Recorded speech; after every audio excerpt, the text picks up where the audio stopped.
There was something.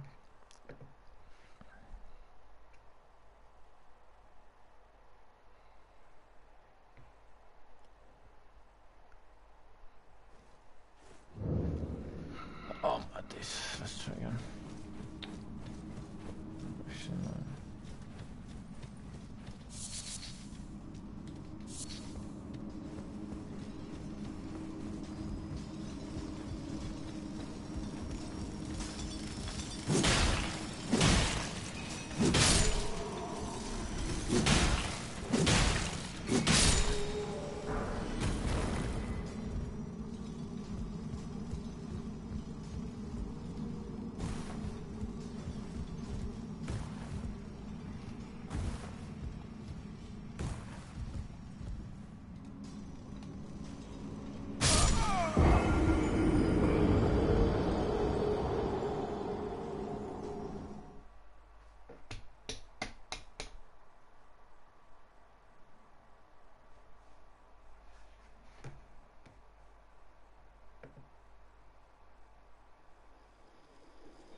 Welcome, whoever watching.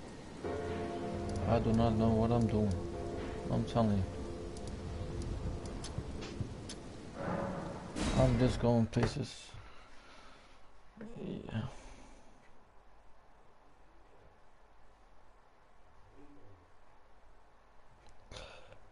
Oh, whoa, whoa, whoa, whoa, whoa, whoa. That's real sus. Hello.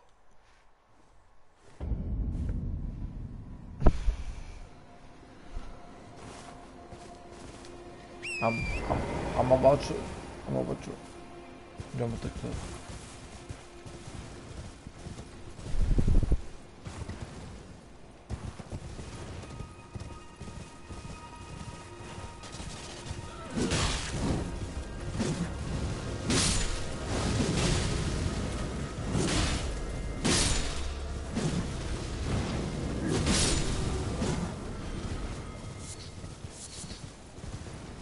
Ba-dum, ba-dum, ba-dum, ba-dum, ba-dum, ba-dum, ba-dum. These big faces can hurt now. Okay, okay. Where we going? Where we going? We gonna live there? People coming. They're clapping there and something. I see a grave, a light grave. I don't know what to call it, but that's a good sign. Yes. Let's go, let's go, let's go. Check that shit. The motherfucker died here. What are you saying? Alright, alright. If someone wanna read it, pause the fucking video. Let's go, let's go. Oh. Alright. I guess this is the only way. Then let's take it. Let's take it.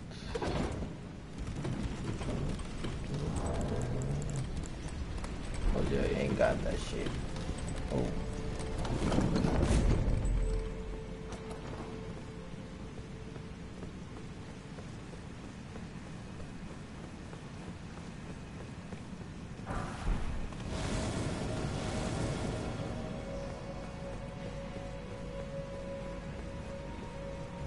Somebody defeated a boss. Fuck.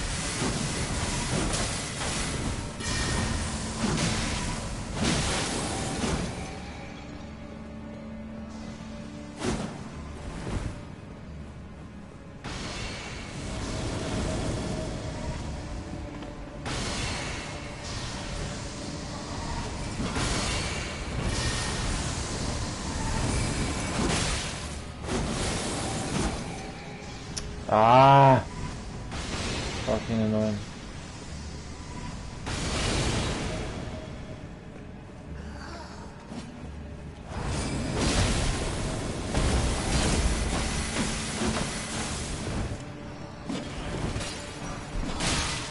But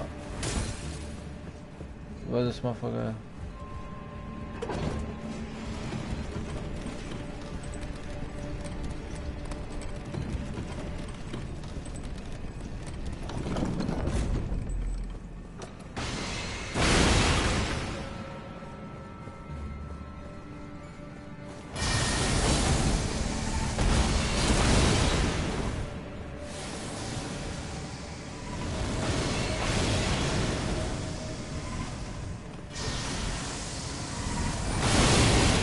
Nah, bro. I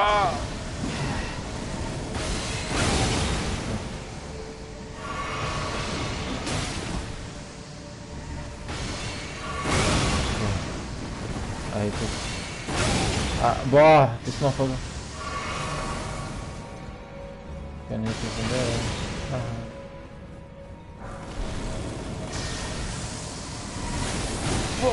Nah, what the fuck?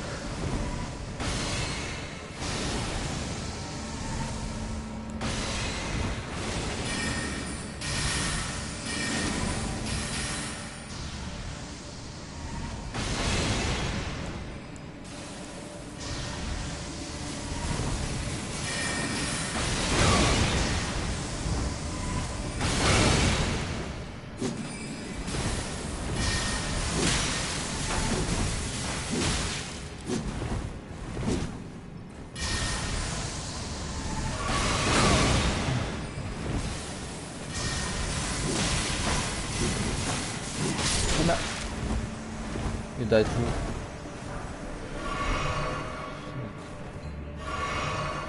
Why are you not going away?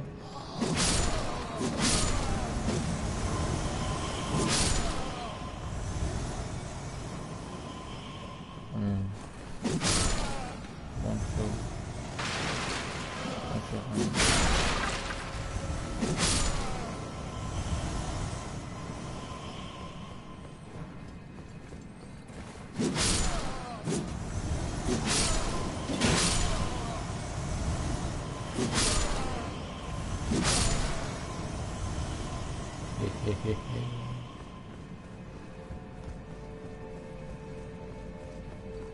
think it came from you.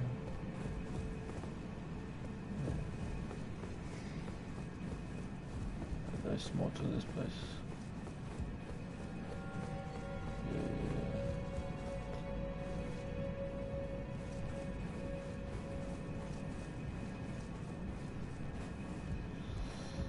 God damn.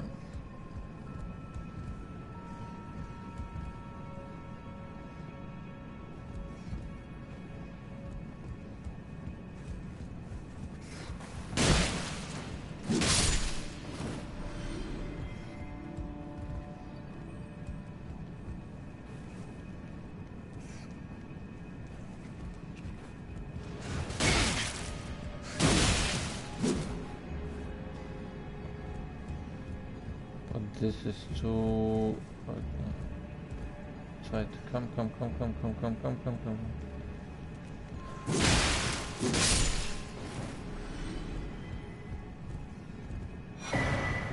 Let's go. Oh, it's good. Can't see. anything else here? Moving on.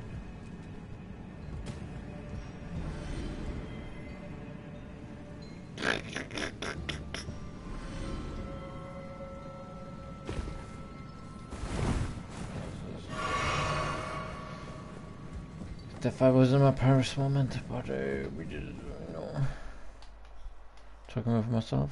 Damn.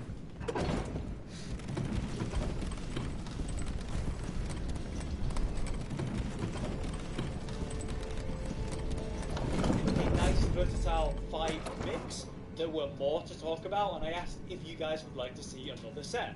The response was overwhelmingly positive. We had some great feedback and comments about what weapons people would suggest for that, and we're back to do another round.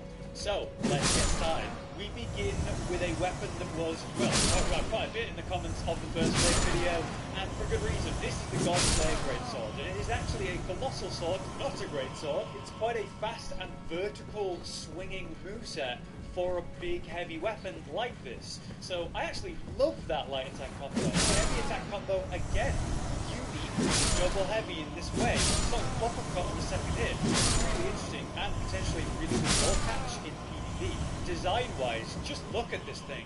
The way that it breaks off from being a sword into this twirling duo flame, and actually the base of the sword, eyes that line the middle. Ash of War, the Queen's Black Flame, has the swing where it charges up the fire and then a sort of mid to close range swing spreads that fire, dealing really respectable damage in PvE and ridiculous damage in PvP if you can actually hit that, because it's very predictable. Thankfully, that attack, once again I'll show you it, as I raise the sword up, that is a hit. That swing around, that's a hit, and that is very quick. It does catch people, and then that gives you the opportunity to maybe follow up with that second hit, which I have been able to do. Passively, it has fire damage, and that is actually the black flame fire damage, which has that black animation as it hits enemies. And when we look at the actual damage that does, you can see that it does a small amount of damage over time after hitting the enemy. Certainly not as good as the actual spells and incantations that do this black flame, but still a nice bit of extra damage on your Ash of War. As a weapon, it has really solid scaling of B Dex and C Faith, which I really think is good, and we can see that in the AR. Just under 900 AR is pretty solid. I would say middle of the pack for a colossal sword, but it comes with the benefits of its incredible moveset and the black fire. Okay, so when it comes to PvP with this weapon, I want to say this. I have been shocked by how good and how impressed I am by this weapon.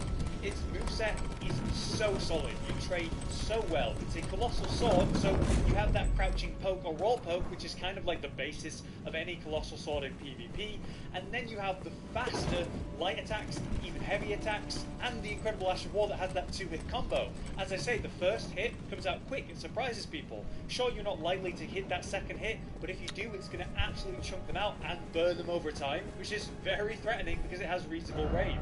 I've really enjoyed PvPing with this weapon, way more than I expected to.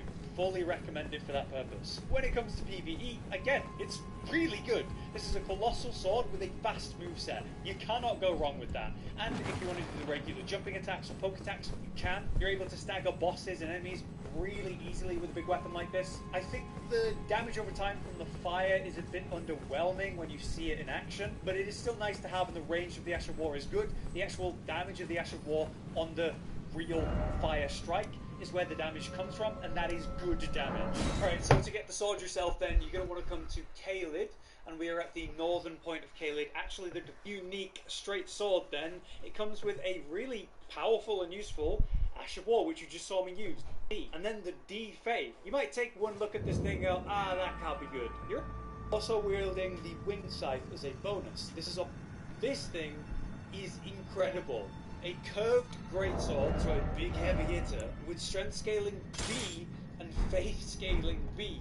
That is ridiculously good scaling, and I don't know why it's so good, but it is. And its total AR, when you're just two-handing it in the way that I am now, 948. That's nearly 1,000 AR on a single weapon here, and it has the very, very powerful Ash of War, the Magma Guillotine. This Ash of War, if you can hit it, powerful Ash of War, the Magma Guillotine. This Ash of War, if you can hit it, powerful. Wasn't AR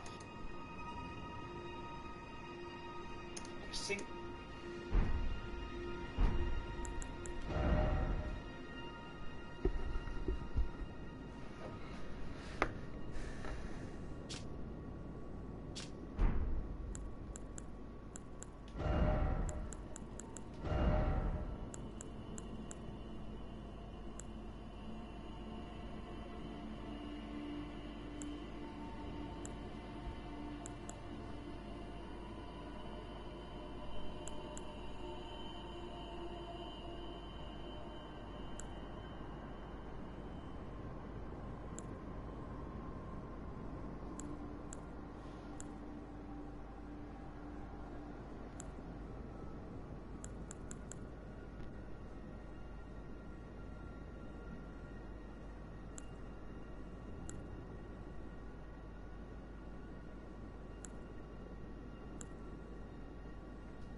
Armin, mi casa.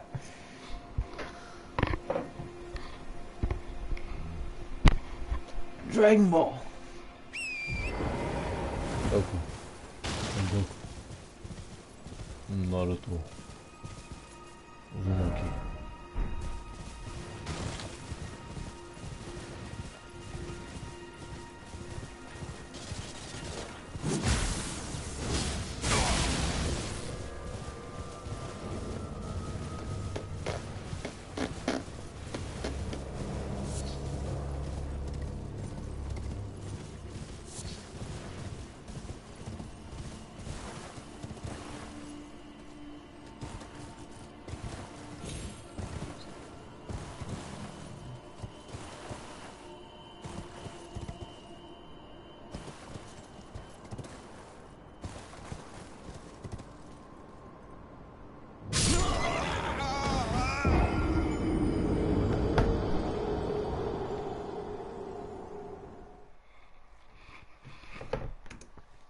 Weapon here, and it has the very powerful. Hello and welcome back to Rage Gaming Videos. My name is Lolo, and today I want to talk to you about weapons, but specifically underrated weapons. Weapons that I think have great statistics, great raw AR, great movesets, great Ash of War, and despite all of that, they are rarely seen in the meta in PvE or PvP. And I want more people to branch out and try a variety, because the weapons that you see commonly aren't the only good ones. So we're going to be talking about 5 today, so let's jump into it. start us off then, I've got a really good one for you. One that I believe is truly underrated, but very strong despite its lack of popularity. I'm not going to stand here and try and convince you that bleed is good. You know it's good, we all know it's good, we all know it's a bit too strong, and it really deserves a bit of a nerf. But until then, here's a weapon that's really slept on. Hoslow's Blood Petal Whip. Now another whip you could run instead of the Hoslow Petal Whip is the Thorn Whip. It is exactly the same thing, even the same blood build-up when it's actually got the correct scaling. It just has slightly better dex scaling than Hoslow's whip when fully upgraded, meaning it has slightly higher AR. Honestly, I should prefer the way the Hoslow whip actually looks. That's why I'm using the ever so slightly worse AR whip. Now, yes, what you're giving up instead of running, say, some straight swords, curved swords, katanas, running in with blood for blood builds, well, of course, you're giving up slightly better scaling, slightly better damage numbers, and very importantly, the ability to use seppuku on those weapons to get blood build up super quick. But as you can see, it doesn't change the fact that I'm destroying people in PvP. And yes, even those people using the katanas and bleed builds. Why is this happening? Because people just don't respect whips. They have insane movesets. When you're power stancing them, you've got the jumping L1, you've got the rolling L1, the crouch L1, the same thing, but quicker. The sprinting L1 is nuts for catching people out. And again, it's shocking range. So you get these spots, they burst, it cleans out their health, you just don't expect it. And it's super satisfying to kill a meta build with something that might not be on paper as strong and yet feels incredible. Now yeah, you can see what I'm doing is running quite an interesting setup here. We've got the White Mass, we've got the Lord of Blood's Incantation. These two things are going to increase my attack power when we get a bleed proc. But what I actually have is the Blood Cane Sword, which weighs only 2.5, and it's the lowest weight weapon I can find that I can put seppuku on. If you don't know, what you can do is stab yourself with seppuku before a fight or whatever, and that'll get you that attack power buff of the White Mask, of the Lord of Blood's Incantation Talisman, before actually getting this first proc, increasing your base AR, increasing your damage, before the duels even began. Very interestingly, these unique weapons that you might think were summer weapons are actually regular upgrades. So, as regular weapons, I can change their action wards to anything I want, and with that, of course, I can change it to Keen if I want to make it a better scaling dex weapon for being great, or we go Blood, as I'm doing, to give it arcane scaling to benefit from arcane, putting that blood loss build up at 112. Any weapon that has a blood loss of 100 or higher is ridiculous for bleed build up. So a reasonable quality of arcane and dex is really giving me a lot of power, as you can see in PvP. But in PvE, again, this range, this moveset, super satisfying, super fun to play. If you've got like an average enemy who can be interrupted by these light attacks, it's just funny. But that range really comes in clutch against harder enemies, bigger boys, and you can get those blood procs before they can really even react or get near you. Either way, to get the Hoslow Whip, you can get one from the Volcano Manor by following the quest line and doing the 3 invasions. It's part of the 3rd invasion in the mountaintops of the Giant region. And you can come to Jarburg and do the storyline with the second brother to get his whip at the end of that. To get the Thorn Whip, you want to come to the mountaintops of the Giants, and that bridge that you must cross to progress the area. Just before it, there's a big fire dude at relay, and he has the whip. So you kill him and he can drop it. Alright, so for this pick I've got you one for specifically PvP. These are the Vikes War Spear. As you can see, I've got them in the power stance, and that is for the poke and thrust moveset. Primarily you've got the jump L1, and then of course the running L1. We use both and really charge forward. You've got some serious range on that, right? In PvP, you've got ridiculous tracking. It really catches people out. They don't expect you to be able to do this sort of, not quite 180 turn, but at the end, you really do come around, and that catches people. Be scaling dex and a bit of faith on these things. We've got Madness build up as a new thing. The H7, these are reasonably fast weapons with great range. It does a lot of damage. Why do I say specifically PvP though? Well, that's because of the Madness build up. Unfortunately, Madness only works against Tarnished. It does not work on boss fights. It's an extremely fun mechanic, but it is kind of lame that it only works in PvP or specific enemies in PvE. I think they would be absolutely broken if they had some arcane scaling on them, any at all, so we could increase how much Madness build-up actually happens. So perhaps that's why they're not used as much as you might think. But that Ash of War, the Frenzy Blade Thrust, is such a zone control ability. You can free aim it to throw it where an enemy's going to run into it. You throw it down and control an area and move into it like safe space. Every little bit of tick of this is going to build up that madness, and obviously my basic attacks are going to be the same. So if I do get one of those madness stuns, that's free damage, and these two things hitting you, it really hurts. In general, I really enjoy spears, and I think they are pretty underused, underloved in the Souls series. These are your iconic classic moveset for your spear, and it is still very strong. It's still underrated. To get back to Warspear, you're going to need to go to the Church of the Mission, which is the northeastern point of the lakes, and actually to get there you must come along the main road near the elevator and work your way uphill past the frenzy. Climb through there. You're going to be invaded. The weapon, it's going to be the Great Star's Great Hammer. Simple. This is the Sword of Milos, which is a very unique weapon. Now you might look at it and go, oh, it doesn't seem that good. We've got a strength and dex scaling of C grade. We've got some bloodlust build up, but no arcane to make that better. Its AR compared to the Great Swords is pretty middle of the pack at 660. So why is this weapon underrated other than, yeah, it's got a really cool design? Well, it's the perks, the benefits of using it with other things. So, for example, it's actually called the Shriek. There's a huge area of effect. That's going to take effect on many enemies, knock down enemies, as well as give them the debuff. That debuff is going to reduce their damage negation stats, meaning they take more damage. It's also going to give them worse status resistance, so your status, like bleed and otherwise, will build up faster. My normal R2 is this really good, I mean the moveset of this thing's nuts, really good roll catch, uppercut, really cool, but when I actually do that Shriek, it is a war cry. So what happens is, you see that buff there at the top left? That's an attack power buff. So I'm no longer at 660, I'm at 720. That's a lot of AR for having this on. And then I get a new R2, which is this 3-hit combo, which is very good at staggering and dealing damage to enemies. So just that Shriek is a Warcry attack power buff. It is a debuff to enemies, knocking them down. It means you have faster status build up. Your base damage on that enemy is going to be higher because their resistances are lower. That Ash of War has so much going for it, it's nuts. And that's why we pair it with another weapon. Dual wield, that's where Great Swords really shine, in power stance. You've got this incredible double hit moveset, which is really quick and nice and heavy. You've got the jumping L1. You've got the crouch or roll L1, which is pretty quick. You've got the running L1, which is going to hit with both weapons quickly.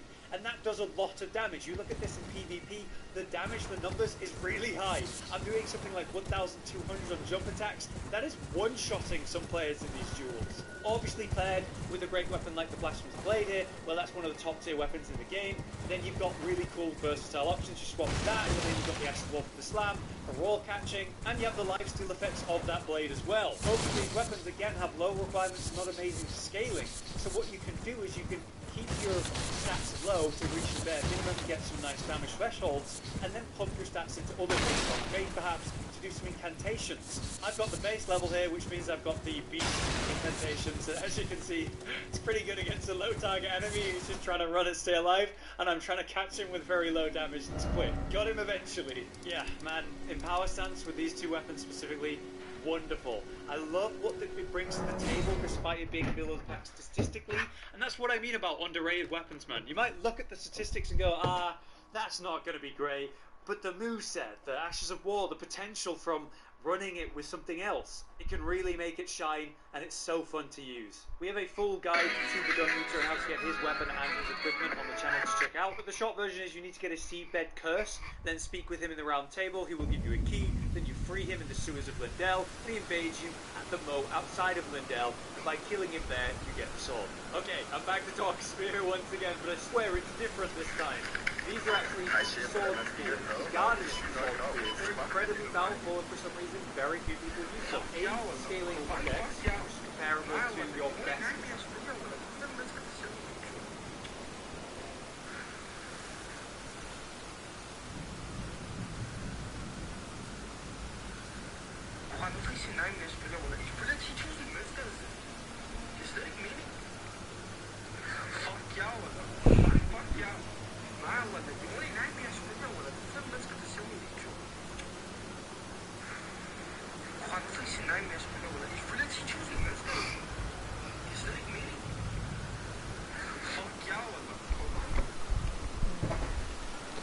It is what it is.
Let's go! Tanners or scaling dex weapon. This we're looking at much more horizontal than just poke. There's actually quite a bit of verticality to it as well. Elden Ring has a lot of weapons, but it actually only has a few boss weapons. The special weapons that come from Remembrance Souls that you can go to the Two Fingers and swap into whatever you want. They all come with a very unique design and unique Ashes of War. But which are the best for each style of play? The most versatile, the ones with the best Ashes of War or best passives, and obviously the coolest designs. Today I put together my top 5, so let's get into it. For our best boss strength weapon, I think a lot of people are going to be happy with this. It's of course the Star Scourge Greatsword, or should I say Great Swords? Quite a strange one actually, quite a strange one, because you get 2 of them when you equip it. As you can see, I only have the one weapon in one slot, and when I use light attacks, I actually end up using both weapons. If I try to use L1, which would normally use dual-wielding power stance weapon, and use both of them, all that happens is I block. So to do a 2-hand or multiple weapon plunge, I have to press a light attack. As you can see, it comes with physical and magic damage, really ultimately AR of this weapon, and it has a shockingly good grade scaling, saying skills with intelligence and depth as well. If we look at the AR, you can consider that this is just one weapon. The 836 is a very solid AR for a boss strength weapon like this. You have to consider using 2 weapons, so using 800 hits twice, not just once. So that could be said to be around 1,600 AR, which is pretty insane. You might be wondering, well, okay, hang on a minute. Isn't there a just strength scaling weapon that comes from a boss weapon? Godfrey's axe should be the best strength weapon pick, right? No, it's honestly not great. It incredibly has a C scaling with strength, which makes no sense considering it doesn't have something like intelligence like the Star Scourge Greatsword has. And its AR is lower when you're two-handing it as well. It does have the unique Ash of War that does give you some attack power, pumping up to over 900, but its moveset is just very poor. I do not think it's a good weapon in PvE or PvP, it's just not very good, and its stats are just confusingly low. It really should have a higher scaling on its strength. Meanwhile, again, the Star Scourge Greatsword, reliable, solid, great moveset, and great stats. And it comes with the Star Caller Cry Ash of War, which stomps down, pulls enemies in, and then you do the big slam for a reasonable amount of FP. For its design as a boss weapon, it is literally his weapons that he uses. They look incredible. It's got that cool design on the blade itself. The fact that you get 2 for the price of 1 is confusing and brilliant. A lot of people really swear by these weapons, and it's easy to understand why. In PvP, these great swords are quite interesting. Their moveset is quite simple, and there's not much to it, so you don't have like a lot of options, but they're so dangerous that when you trade with them, you're obviously going to get the second one, which is going to be huge, very scary damage. When it comes to the Ash of War, yeah, it's unlikely you're going to get off that second part of the Ash of War, the explosion, right? It's very easy to see coming. But I actually think the pull-in, the first part of it, does a surprising amount of damage. And obviously the explosion, the follow-up, can also catch people out if they're not expecting it to be as long range as it actually is, like this guy was. I've actually surprised myself by having that much fun with these weapons in PvP, so I definitely recommend them. But let's try it in PvE. When it comes to actually landing this AoE, we've got the pull, and then we've got the slam. And if you've got a bit of poise, perhaps running Bull Goat's Talisman, you're going to get this off. Certainly more consistently with high poise gear than not. Against a Watts bar and an actual enemy, well, maybe I can get it off as it begins to bite.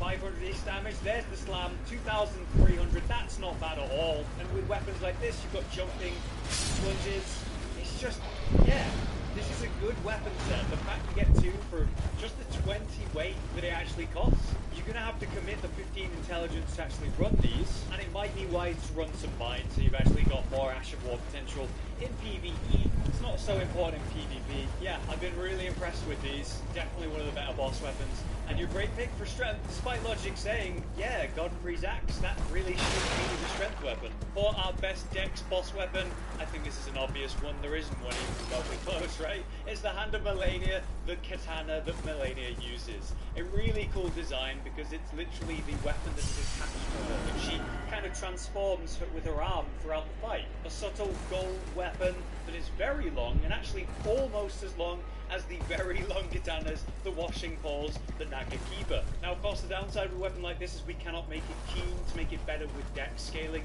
We cannot make it a bleed weapon to scale with that. So its base stats are its base stats. It scales at a B rating with dex compared to the A rating that you could get on your other katanas using keen, and it has slightly less range than, say, a Nagakiba for the same weight.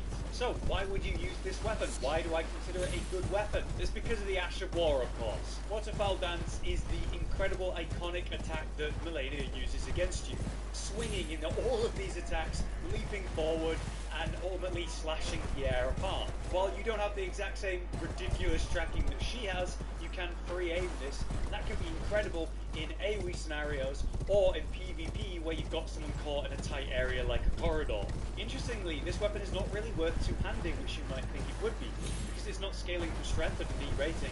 That power that you get from two-handing isn't really beneficial. The moveset is not significantly better. In my main build, what I do is I actually run 2 Nagakibas, and then in my main hand I swap to the Hand of Melania mid-combat to basically pull out the surprise Ash of War, which can certainly be beneficial in game scenarios, in tight areas. I consider it a small against build. That's why I don't have very obvious. I'm just running away from it. So looking out and on this way to Jewel is probably not going to be reliable. Where I see this being beneficial is as a surprise attack. Pull out when or again, you're in a 1v2 scenario where you're a bit overconfident, pull this out and surprise. See, he has no surprise there. With the talismans I'm running, I'm of course getting more attack power, more successful in a short period.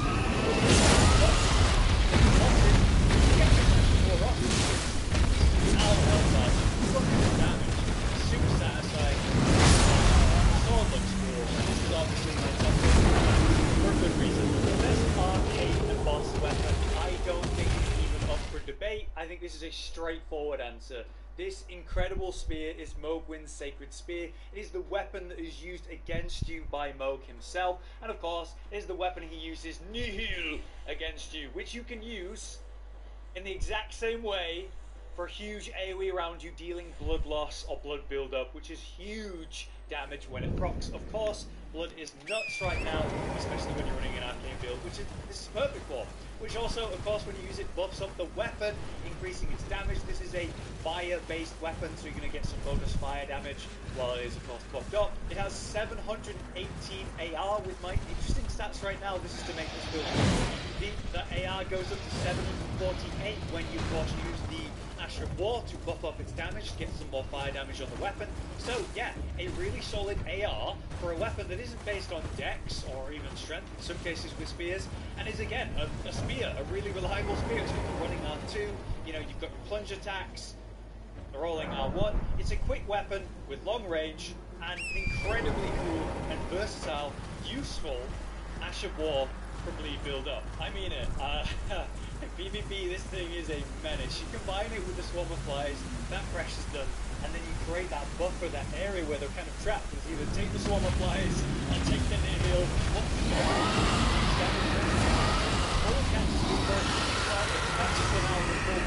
Kills them, and then hey, if you get a bleed rock, you're running certain talismans over the white match, you're going to get more damage, and now you have the fire buff as well on the weapon itself, which is a really solid spear with a great moveset. I really enjoy this weapon for PvP. I think it's one of the best picks that you can go for arcane in general, not just as the boss weapon. When it comes to AoE, if you can get this off in PvE, you're not going to get interrupted.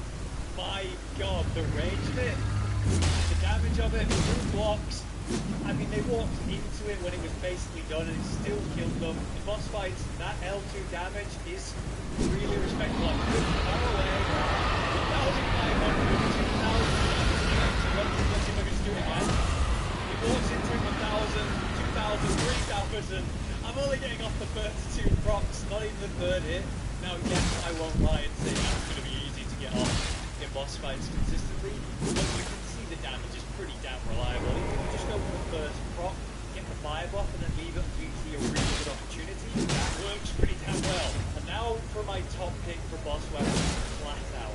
This is of course platinum blade, and it is an incredible weapon for three major reasons.